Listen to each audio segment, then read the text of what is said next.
৩০ বছর দেখুন, ৩৫ বছর মানে অনেক কাল। প্রায় আপনার কিশোর কৈশোর গেছে, প্রায় যৌবনের শেষ জায়গা দিয়ে যেতে চলেছে। এই এত বছর তিল তিল করে গড়ে উঠেছে এই অমৃত সংঘ। সবচেয়ে অবাক লাগলো এখানে যে শিল্পী নিঃস্বার্থভাবে নিজের পকেটে কিছুটা ইনভেস্টমেন্ট করেও সে সময় দিয়ে এটা করে। উনি একটু আক্ষেপ করছিলেন, যদি আমি জানতাম রাস্তাটা আগে পেতাম তাহলে কিন্তু আরও আমি মানে এই কলাটা ফুটিয়ে তুলতে পারতাম। আমি বললাম যে আমি জানতাম না যে এরকম পুজোটা হবে। ওরা যদি একটু নলেজই দিচ্ছে তাহলে আমি অর্ধেকটা পিচ করে দিতাম। আমি ক্ষমা প্রার্থী, আপনাকে বেশি দিন টাইম সময় নিয়েছি। কিন্তু একটা ঘটনা বলি, এর মধ্যিখানে এই ৩-৪ দিনে যেভাবে পুজোটাকে আপনি নামিয়েছেন, আপনাকে সেলুট জানাই। অসাধারণ ঠাকুর, অসাধারণ।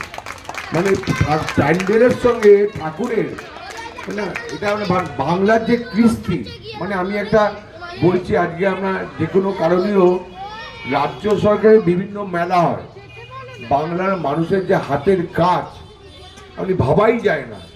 কীভাবে তিল তিল করে মেয়েরা আজকে এগিয়ে এসছে, ছেলেরাও তার সঙ্গে কাজ করছে। আমি এই বিদ্যা দেবী বুদ্ধি দেবী তারই পুজো।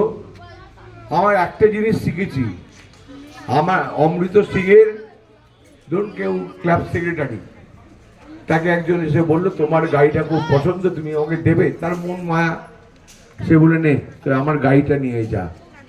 জানলাম কি অমৃত সিংয়ের সেক্রেটারি, অমৃত ক্লাবের সেক্রেটারি এই একে দিয়েছে। আমরা ফ্ল্যাট আছে, আমি এই ফ্ল্যাটটা ছেত্রীপল্লীকে দাম দিলাম, কারণ ছেত্রীপল্লী আমার সিনিয়র মেয়ে, ওইখান থেকে ছেত্রীপল্লীর মাদার। কিন্তু আপনি কোনোদিন এমন একটা জিনিস ওটা আপনি হারাতে পারেন। আপনার আজকে অর্থ আছে, কালকে নাও থাকতে পারে।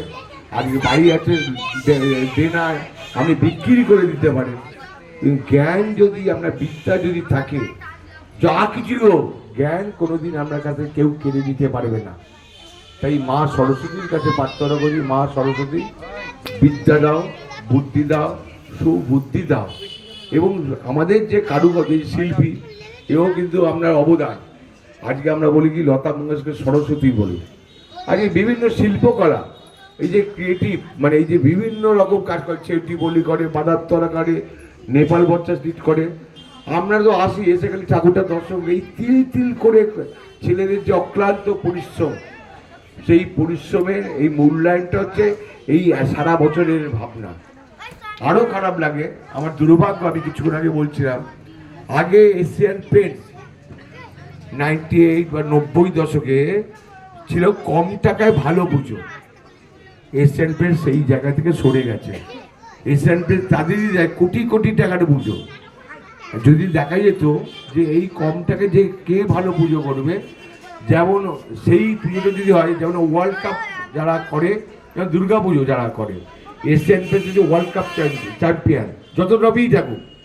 তাই আমি এশিয়ান পেন্টসকে এই মাধ্যম দিয়ে আমি জানাচ্ছি, আপনারা একটু ভেবে দেখুন, কম টাকায় ভালো পুজোকে পুরস্কার দিলে শিল্পীরাও আরও বেশি উৎসাহ হবে।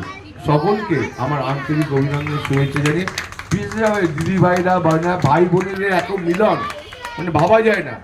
আর একটা কথা বলে যেতে চাই, যদি আমার প্রতি কোনো কাজের ক্ষেত্রে কোনো সমস্যা হয়, সরাসরি আমাকে যোগাযোগ করবেন। মধ্যিখানে আমি কোনো মিডিয়েটার রাখি না। এবং এই রাস্তাটা মোনোলাইট বসবে। এই রাস্তাটা যেমন নেপাল বর্ষের ফার্স্ট লেন, আপনার ধর্মদাস রো হয়েছে, এই রাস্তাটা হবে, তখন সকলে সহযোগিতা করবেন, এই আশা বিশ্বাস রেখে আজকে এই ক্ষুদ্র বক্তব্য শেষ করলাম। ভালো থাকবেন, সুস্থ থাকবেন।